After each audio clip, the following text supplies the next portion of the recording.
This is IA Forward, your playbook for success as an independent insurance agent. Here to help you knock it out of the ballpark are your hosts, Shane Tatum and Tonya Lead. Welcome to IA Forward, and welcome to a very special Leap Day edition of the podcast. Are the fireworks going off and I can't hear them? Why do we need fireworks? Because we're rah-rah. I'm a rah-rah kind of guy. Oh, so we can rah-rah today? We can rah-rah today. Okay, if we can rah-rah today, then not only is it Leap Day, then this is our 200th podcast. Woohoo! Yay! All right. It feels like just yesterday. No, it doesn't. It's been a really cool journey. And it's almost 2 years, probably close to 2 years to the day. Something like that. Most definitely. It's very close, episodes. Yeah. And kudos to you, our producer, Dave. Thank you to the amazing Dave Maxwell for being the most incredible producer ever and for making me sound semi-intelligent over the last decade and making us sound like we know what we're talking about for the last 200 episodes. It's very awesome to have that type of talent available to us, and I get to show up and talk, and that gets lost sometimes. And what's really interesting is my wife has gotten into listening to a couple of different types of podcasts. The genre just spans the scope, and I'm amazed at her ability to listen to different types of podcasts. And of course, she gives me feedback, and she listens to our podcast, which is great, because I have this really internal voice in a way that says good, bad. And so most of the time it's good, which is great. And she doesn't have to tell me that, but we hear it time and time again. The sound quality, everything about our podcast that is super, super professional. And that's Dave Maxwell. And so thank you, Dave. We love you. Or I love you. I don't know Shane's never met you. Anyway. I haven't actually met Dave. I don't even know if he's a real person. I'm thinking someone who may not even be a real person. He's like Charlie in Charlie's Angels in a way. Oh, he'll love that reference. I guess I just painted us as one of the angels. I don't really want to do that, but he is a Charlie.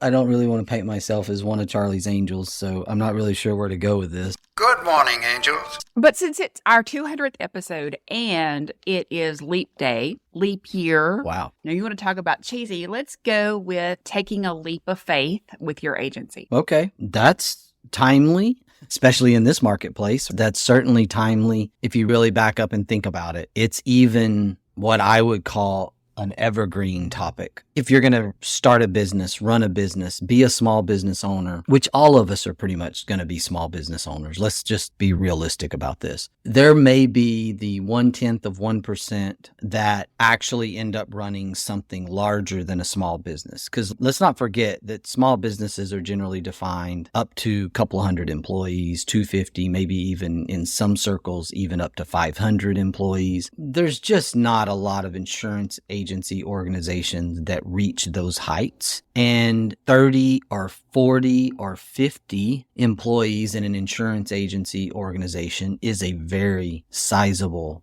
organization. Really that fun to chase that many cats? It feels like a lot. I've got it really good at 31 personally, but I also don't know what it looks like at 60. If we were to double, does that feel good? I can't get my head around that really. That's obviously not necessarily the goal. But most independent agencies, 80%, are under 10 employees. We just need to set that stage and say, aren't we all taking a leap of faith? Isn't it necessary that you take the leap of faith at some point in order to either start the business, grow the business, sell the business? That's a big leap of faith as well. You and I received an email last week that talked about so many people are not making the move right now from being in an exclusive agency to owning an independent agency because of the market that we're in. And people are not wanting to necessarily engage and take that action until the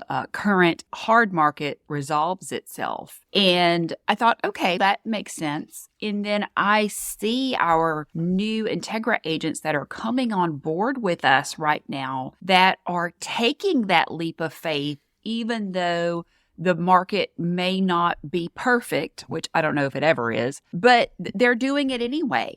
and they're being successful. And I'm so excited for them for saying, hey, look, it may not be perfect, but realizing the time is never perfect. It's like having a baby. You hear people say, oh, we're going to wait until we're ready. I'm like, what does that mean exactly? This is the time. Have the baby, start the business, not have the baby literally necessarily, but start the business. Take that leap of faith, believe in yourself. And at the point that you have that believe in yourself and you're financially somewhat ready to support yourself for the first 2 years, just do it. To quote Nike, just do it. There's a spot on point in there of there's never a perfect time. There's so much truth in that. When we decided we're going to move from our starter home. So our path was very simple and somewhat standardized. Get married pretty young, 22 years old, get an apartment for a year, buy a little 2-bedroom, 1-bath remodel job, live there for 8 years, build a house at the age of 31 or 2, whatever that was, adds up to. And we made a decision that we're going to build more house than we needed at that time.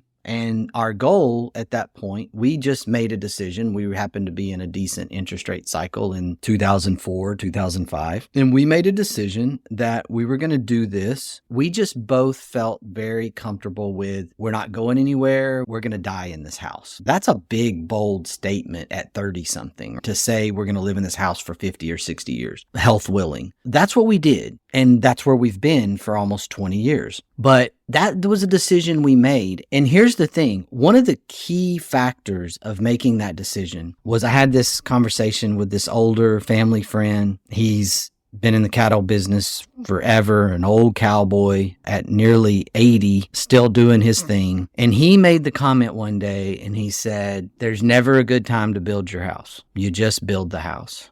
And I remember that because I was talking to him and I'm like, I really want to build a house. We drew up the plans. I don't know. We bought the land. I don't know if we can do it. I don't know if we can do it. And he just looked at me and said, just do it. Just like Nike says, just do it. Just build the house because there's never going to be a good time to build your house. Just like there's never going to be a good time to have kids or whatever that is. There's never going to be a great, perfect time to start an independent agency, to leap from one distribution channel to the other, to whatever it is, to make that acquisition, to hire that next producer. There's never generally going to be a perfect time. And there is going to be a leap of faith in one way or another. And so sometimes you just got to go. I love the definition of the word faith, and that is complete trust or confidence in someone or something.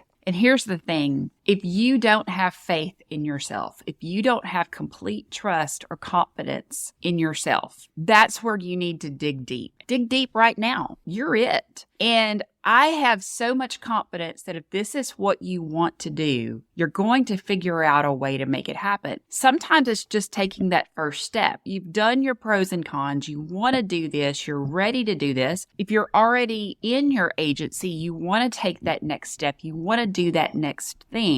But that faith in yourself sometimes just isn't there. And figuring out, working through why you're going to believe in so many other things, but not believe in what you can personally do. Why do we do that? We get this fantastic idea. We put it on paper. We know this is going to work, but then something or someone or our own personal thoughts hop in and they're like, yeah, but, and how many extraordinary things in life don't happen because of yeah, but. There's a lot of negativity in the world, in the marketplace, in business in general. This isn't just an insurance agency or insurance industry thing. This is just the toxicity of the planet in a way. There's a spiritual element to this. Obviously, prayerful consideration, discernment, understanding that there are going to be naysayers, even still to this day. 40 years in business, 25 years in agency, network,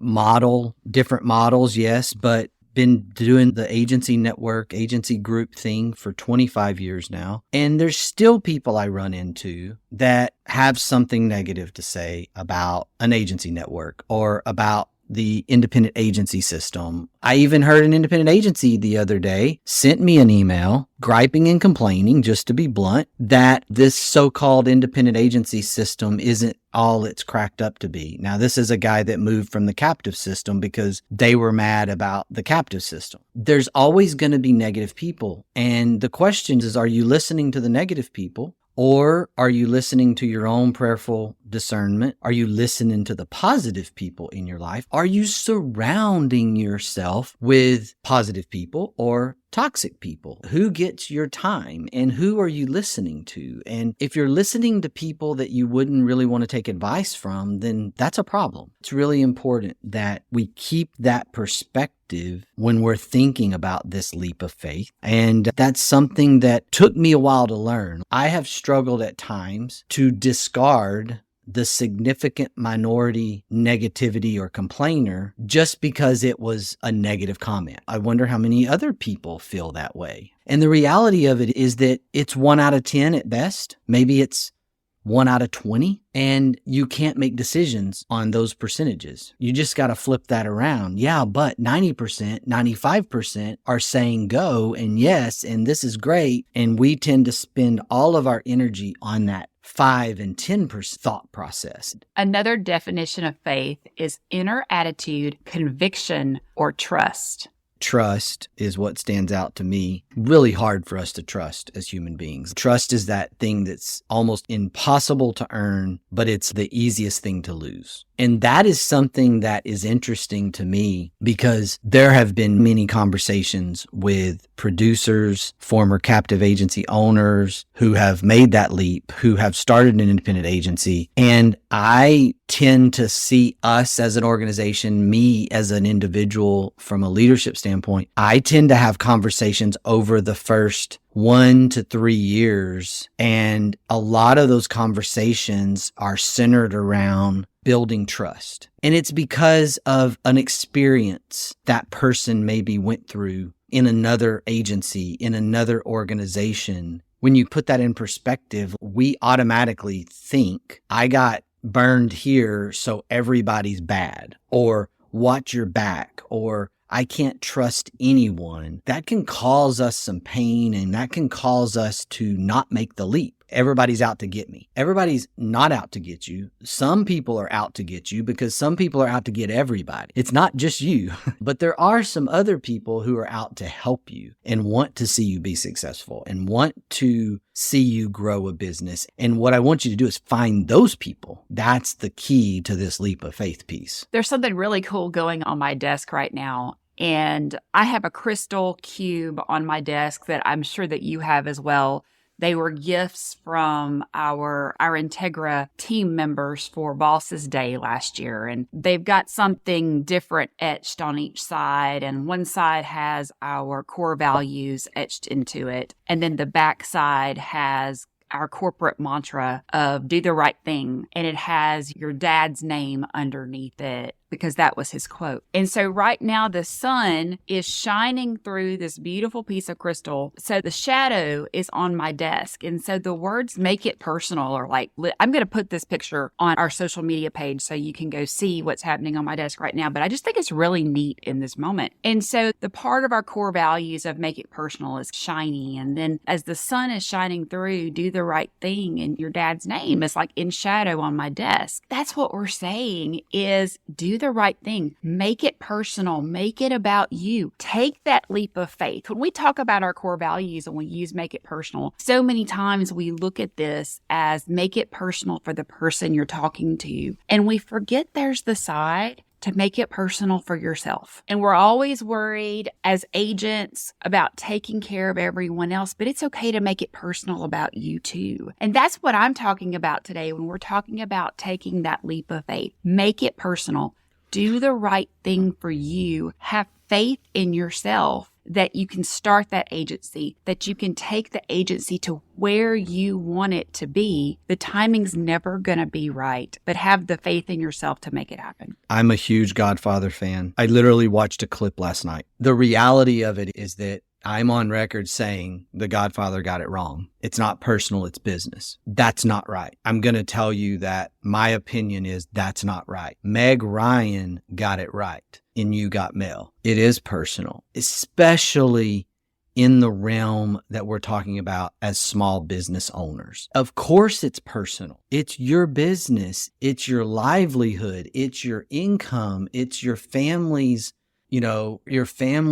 anchor, your ability to send your kids to school, your ability to have a retirement. This is very personal. That's one of those things that really came out of developing our core values, and why Make It Personal was so important is because we never want to lose that small business feel. Think big, act small. We wanted to always keep that sort of mindset, and that's where the Make It Personal thing really got developed. The minute you say this isn't personal, it's just business, that's when you need to check yourself. That's a calloused coldness that doesn't belong in the small business genre, so to speak. And it's really important that we see the Make It Personal for what it should be. Going back to the fact that this is our 200th podcast, this wasn't something that I came to you and said, hey, Shane, let's do a podcast. And you were like, yeah, that's a great idea. I don't remember the exact words that came out of your mouth, but you gave me that infamous look of yours like I have 3 heads. And it took a while for us to get to where we could do this. And now it's second nature. So if the first thing that happens is you have this idea and you want to do this, and that's the response that somebody has, don't give up on it. I had an experience last night where I was really excited about something, and Daniel and I had talked through it. We had this conversation and it got shared with someone and they thought it was a really bad idea. And I was just down for a little while. And for the rest of the evening, I was quiet. I was contemplating because it was wise counsel, and I was contemplating and I was going through it in my head.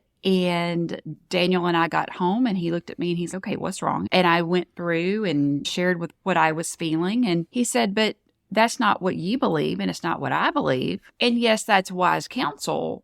But ultimately, we have to trust ourselves because this is us. And it wasn't that I didn't respect that person's opinion, because I very much did. And I appreciated the thoughts that they shared with me. But it was also something that we knew that we could do it. I have a mentor that's become a friend that probably worked with for about 5 years now.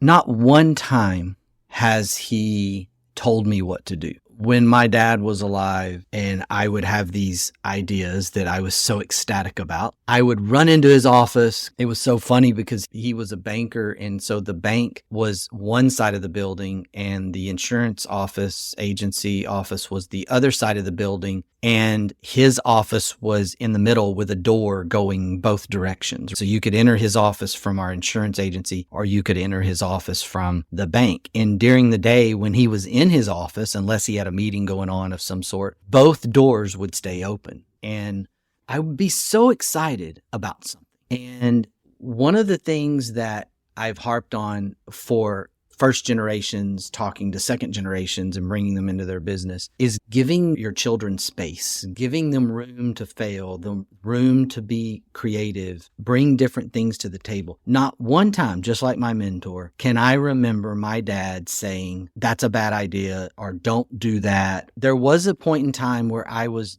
being dumb and I was spending on technology for no good return. And he allowed me to go, but he said, okay, that's it. Find another way. And so that's different. That's not no. That's you're going to have to find a different way because I'm not going to keep pouring money into this. You got to find a different way to do this. It's really important that when you have somebody telling you that an idea is bad, that may not be great wise counsel. The most wise counsel I've gotten in my life has never been surrounded with no. It's simply been surrounded with thoughts of, have you thought about this? Have you thought about that? And it allowed me to think out loud, work through the idea. Some I went forward with, some I did not.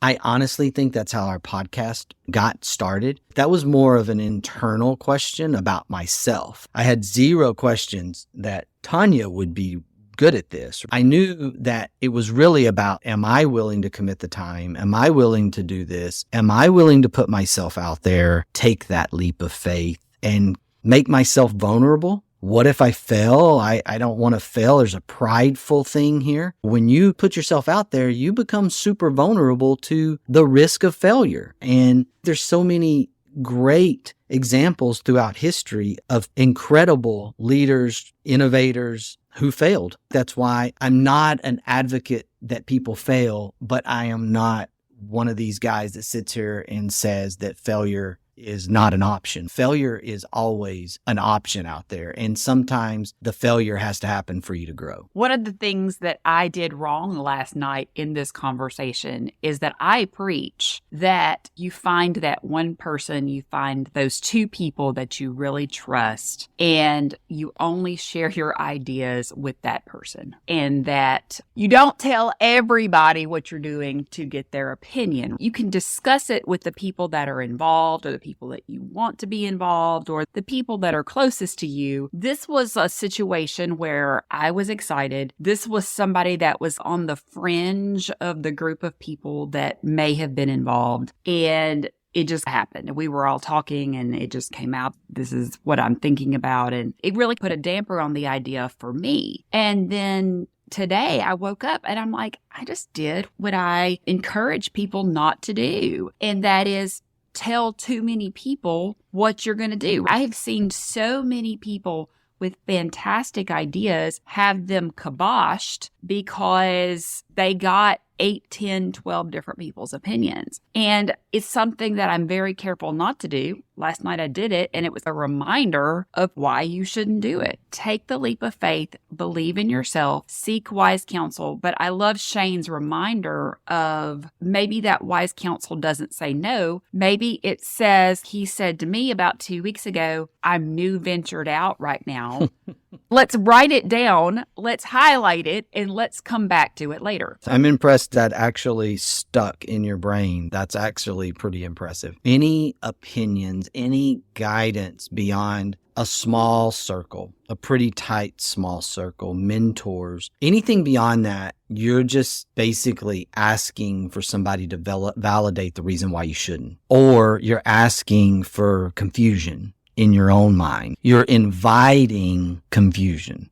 You want a guaranteed way to not do something? Ask 8, 10, or 12 people. And you won't do it. I promise you. Because when you get to that number, you're thinking, oh, I need to ask that many people to get a sample size to see if I've got a majority. Let me tell you, even if 8 of the 12 think it's awesome, you're going to focus on the 4 that think it's not a good idea. And when you focus on those 4, they're going to tell you why you shouldn't do that. And when they tell you why you shouldn't do that, you're going to start questioning everything in your mind. It's about the close circle. And you may have to develop this. If you don't have that close circle, it's okay if you need to spend a little bit of time beforehand developing that close circle. That close circle is extremely important because we all need someone to bounce things off of. And obviously, if you're married, a spouse, that's great. But you need someone else in addition. And if I say 3, in my mind, it's a spouse plus 2. If you're not married, you don't have a spouse, you don't have someone close to you like that. It could be a parent. It could be a sibling. Make sure it's a sibling that has some knowledge about what you're talking about. And then it's friends, or seek out a mentor. I didn't really think that much of it until I realized that I had a built-in mentor in my dad until he was gone. And that's when it became obvious that, oh, wow, I've had this mentor. My mentor's gone. I need to do something different here because I'm in a vacuum. I went through that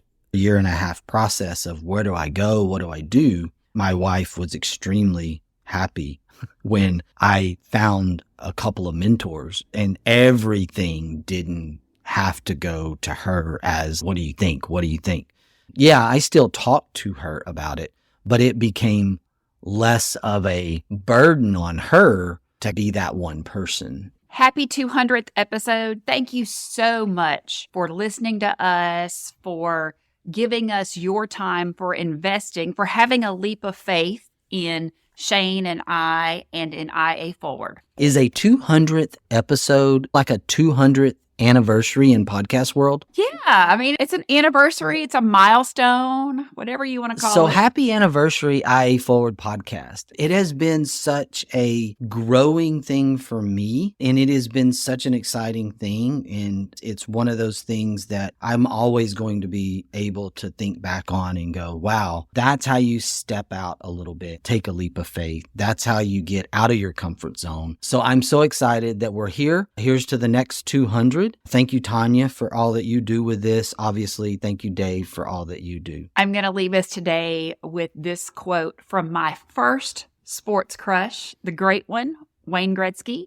You will always miss 100% of the shots you don't take. Attitude's a choice. Make a great one. Bye, y'all. Ready to get the ball rolling with your independent agency? Learn more at IntegraAgent.com. That's IntegraAgent.com. Thank you for joining us on IA Forward. Make sure you never miss a show by clicking the subscribe button now, or learn more at IAForward.com.